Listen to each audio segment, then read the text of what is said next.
आज मङ्सिर 14 गते बिहीबार साताको 5औं तथा अन्तिम कारोबार दिन। आजको शेयर बजारमा पनि गिरावट नै आएको छ। आइतबार एक दिन ठुलो अङ्कले बढेको बजार, त्यसपछि भने लगातार 4 दिन घटेको छ। आज पनि करिब 18 अङ्कले घटेर नेप्से इन्डेक्स 1858 बिन्दु आसपासमा आइपुगेको छ। कारोबार रकम 1 अर्ब 32 करोड हाराहारीको छ। आजको शेयर बजारको अवस्था के कस्तो रह्यो त? विभिन्न टेक्निकल टुल्सहरूको अवस्था के कस्तो रहेको छ, टेक्निकली नेप्सेको मुभमेन्ट के कस्तो रहेको छ, समीक्षा गर्नको लागि सदा चाहिँ आज पनि नेप्से एनालाइसिस लिएर म उपस्थित भइसकेको छु। नमस्ते, म हरि लामिछाने हजुरहरूलाई मेरो यस युट्युब च्यानलमा हार्दिक स्वागत गर्दछु। सुरुमा एउटा जानकारी, यो भिडियो नितान्त इन्फर्मेटिभ तथा एजुकेसनल पर्पजले तयार गरेको हुँदा यस भिडियोको आधारमा आफ्नो ट्रेडिङ स्ट्र्याटेजी नबनाउनको लागि हार्दिक अनुरोध गर्न चाहन्छु। स्टडीको लागि, कम्प्यारिजनको लागि र रिफरेन्सको लागि मात्र यो भिडियो प्रयोग गर्नको लागि रिक्वेस्ट गर्न चाहन्छु।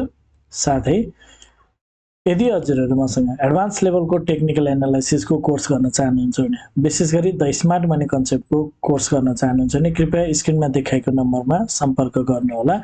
9863805867 यो नम्बरमा हजुरले कल, मेसेज अथवा व्हाट्सएप गर्न सक्नुहुनेछ। साथै यदि हजुरहरू मेरो सल्लाहमा सेयर खरिद बिक्री गर्न चाहनुहुन्छ, एज अ एडभाइजरको रूपमा पनि मलाई लिन चाहनुहुन्छ भने पनि यही नम्बरमा सम्पर्क गर्न सक्नुहुनेछ। अब आजको नेप्से एनालाइसिस तर्फ जाउँ। स्क्रिनमा नेप्सेको प्राइस चार्ट देख्न सकिन्छ। आज पनि नेप्सेमा एउटा बियरिश क्यान्डल नै बनेको छ। लगभग आइतबार चाहिँ अलि ठुलो अङ्कले बढेको बजार, सोमबार, मङ्गलबार, बुधबार र बिहिबार 4 दिन चाहिँ गिरावट आएको छ। सोमबार चाहिँ सानो अङ्कले घटे पनि लगभग बजार चाहिँ घट्दै जति बढेको थियो त्योभन्दा पनि मार्केट चाहिँ तल आएको देखिएको छ। ओभरअलमा मार्केट चाहिँ यो हप्ताभरि घट्दो क्रममै जति बढ्यो त्यति बेला घट्यो, जहाँबाट बढ्न सुरु गर्यो त्यही लेभलमा आएको जस्तो बुझ्न सकिन्छ। र केही माथि गएको मार्केट फेरि पनि डाउन कन्टिन्यू गरेको देखिन्छ। र कारोबार रकम हिजो अस्ति केही कमी आए पनि आज फेरि कारोबार रकम हिजो अस्तिको भन्दा बढेकै छ। ओभरअलमा एभरेज कारोबार भन्दा अलिकति धेरै आएको छ। 1 अर्बभन्दा बढीको कारोबारलाई चाहिँ सकारात्मक रूपमा नै लिनुपर्ने हुन्छ। मार्केट घट्नु बढ्नु त्यो अलग कुरा छ। मार्केट पार्टिसिपेसन बढ्दै जानु भनेको एकदम सकारात्मक कुरा हो। आजको इन्ट्राडे चार्ट हेरौँ। मार्केट ओपन भयो लगतै सुरुवाती चरणमा नै बजार तेज घटेको देख्न सकिन्छ। 18-19 पोइन्ट घटिसकेपछि बजार भने केही माथितिर राम्रो बाउन्स जाने प्रयास गरेको थियो, तर खासै माथि गएन। र फेरि त्यहाँबाट चाहिँ बिस्तारै फेरि सेलरहरू नै सक्रिय भएको देखिन्छ। सधैँ चाहिँ अन्तिममा लोएस्ट पोइन्टबाट केही मार्केट 6-7 पोइन्ट बढेर बन्द भएको छ। अगाडिको लोभन्दा तल गएर अन्तिममा भने 6-7 पोइन्ट बढेको छ। ओभरअलमा चाहिँ 18 पोइन्टले बजार घटेको छ। र 5 मिनट्स टाइम फ्रेममा मार्केट चाहिँ एउटा बियरिश देखिएको छ।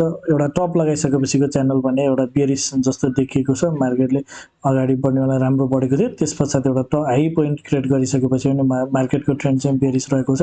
यसरी मार्केट चाहिँ केही तल आउने र एउटा माइनर अपस्विङ दिएर फेरि मार्केट चाहिँ यसरी तलतिर गएको जस्तो देखिएको छ। अहिले हामीले हेर्छौँ भने आजको दिनमा हेर्छौँ चाहिँ यसरी जुन हिसाबले तेज बजार घटेको थियो, तेज घट्ने क्रममा चाहिँ ब्रेक लागेको छ र मार्केट चाहिँ यहाँबाट केही माथितिर जान खोजेको जस्तो देखिएको छ। यो एउटा लो चाहिँ लागेको छ र एउटा लोएस्ट पोइन्ट क्रिएट गरेर मार्केट चाहिँ पुलब्याकको लागि चाहिँ केही माथितिर जान्छ कि भनेर हेर्न सकिन्छ। अहिले यसरी जुन तेज गिरावट आएको छ, तेज गिरावट आउने क्रममा चाहिँ ब्रेक लागेको बुझ्न सकिन्छ। एउटा लोएस्ट पोइन्ट क्रिएट गरेको छ। यसरी यहाँदेखि एउटा जुन सार्प फल भएको छ, यसमा चाहिँ के ब्रेक लागेर अब चाहिँ के पुलब्याकको लागि माथितिर जान्छ कि भन्ने हिसाबले हामीले बुझ्न सक्छौँ। त्यसैले 5 मिनट्स टाइम फ्रेममा एउटा टप लगाएपछि मार्केटको ट्रेन्ड बियरिश छ र यसरी घटिरहेको बजार घट्ने क्रम चाहिँ रोकिएको र केही माइनर पुलब्याक चाहिँ माथितिर अपस्विङ जान्छ कि भन्ने हिसाबले विश्लेषण गर्न सकिन्छ। अब 15 मिनट्स टाइम फ्रेम हेरौँ। 15 मिनट्स टाइम फ्रेममा पनि मार्केटले एउटा टप क्रिएट गरिसकेपछि एउटा हाइएस्ट पोइन्ट क्रिएट गरिसकेपछि नै मार्केटको मुभ चाहिँ एउटा डाउन ट्रेन्डको च्यानल क्रिएट गराउँदै तलतिर झरिरहेको देखिएको छ। 15 मिनट्स टाइम फ्रेममा मार्केटको यो लो अझै पनि कन्फर्म भइसकेको छैन। मार्केट चाहिँ अझै पनि तलतिर जान सक्ने पोसिबिलिटी रहेको छ। यसरी घटिरहेको बजार घट्दो क्रममै रहेको छ। अहिलेसम्म यो लो कन्फर्म भएको छैन, घटिरहेको क्रममै देखिन्छ। र यदि बजार यहाँबाट माथितिर लाग्छ भने पनि मार्केटको लागि चाहिँ त्यति ठुलो टार्गेट नहुने कुराहरू बुझ्न सकिन्छ। यहाँबाट मार्केट माथि गए पनि मार्केटको लागि इमिडिएट टार्गेट भनेको यहाँबाट माथि जान्छ भने, यदि माथितिर लाग्छ भने पनि 1900 को आसपाससम्म मार्केट पुग्न सक्ने र पुनः फेरि त्यो लेभलबाट चाहिँ फेरि तलतिर जान सक्ने पोसिबिलिटी रहेको छ।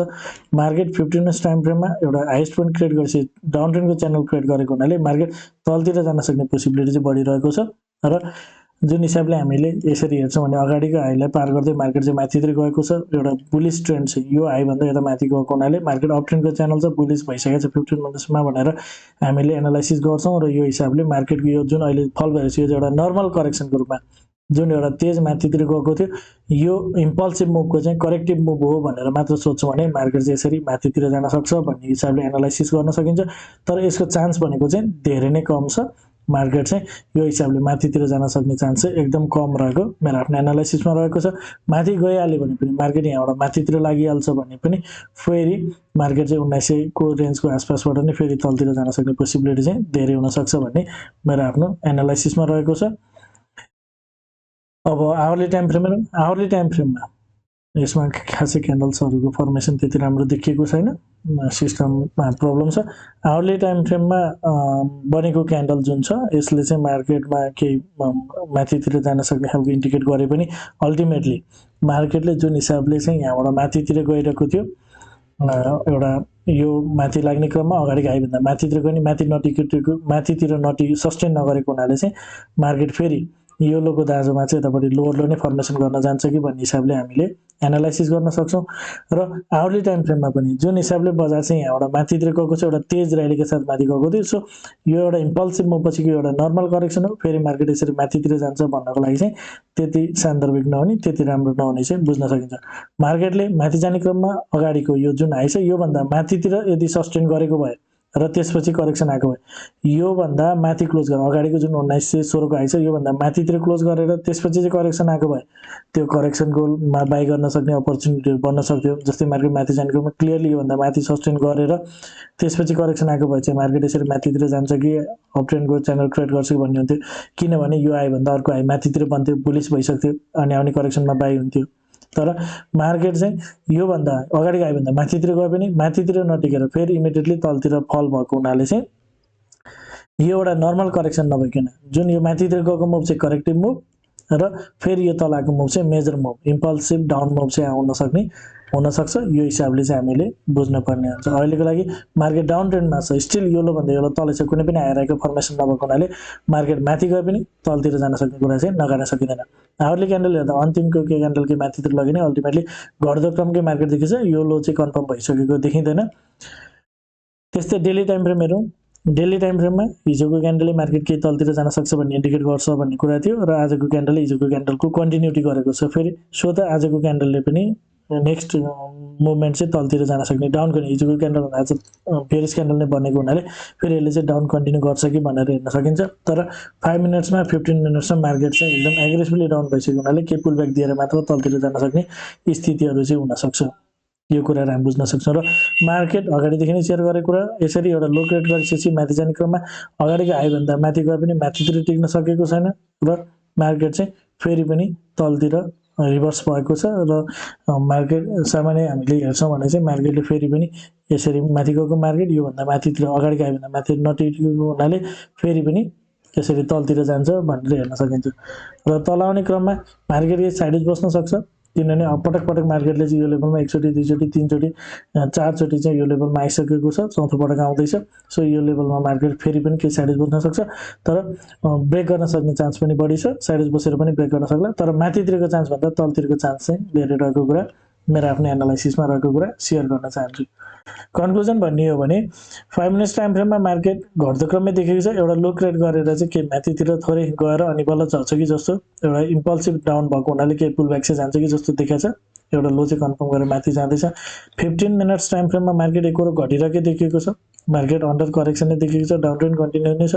र यो हाईभन्दा यो हाई माथि गए पनि मार्केटले फेरि यो एउटा चाहिँ करेक्टिभ मुभ मात्र हो र यहाँबाट माथि जान्छ भन्ने चान्स कम नै छ भन्ने कुरा सेयर गरिदिएँ। मार्केट माथि लाग्छ भने पनि 1900 को आसपासबाट चाहिँ फेरि पनि मार्केट तलतिर जान सक्छ भन्ने एनालाइसिस गर्न सकिन्छ। आवरली टाइम फ्रेममा मार्केटले एउटा इम्पल्सिभ मुभ अपसाइडमा क्रिएट गरे पनि अगाडिको हाईभन्दा माथितिर सस्टेन गर्न नसकेको हुनाले फेरि पनि डाउन कन्टिन्यू हुन सक्ने देखिएको छ। र डेली टाइम फ्रेममा आजको क्यान्डल एउटा बेरिस क्यान्डल बनेको छ, आजको क्यान्डलले केही मार्केट फेरि पनि तलतिर जान सक्ने करेक्सन कम्प्लिसन भएको आजको क्यान्डलले इन्डिकेट गरेको छैन, मार्केट केही तलतिर जान सक्ने स्थितिहरू बन्न सक्छ।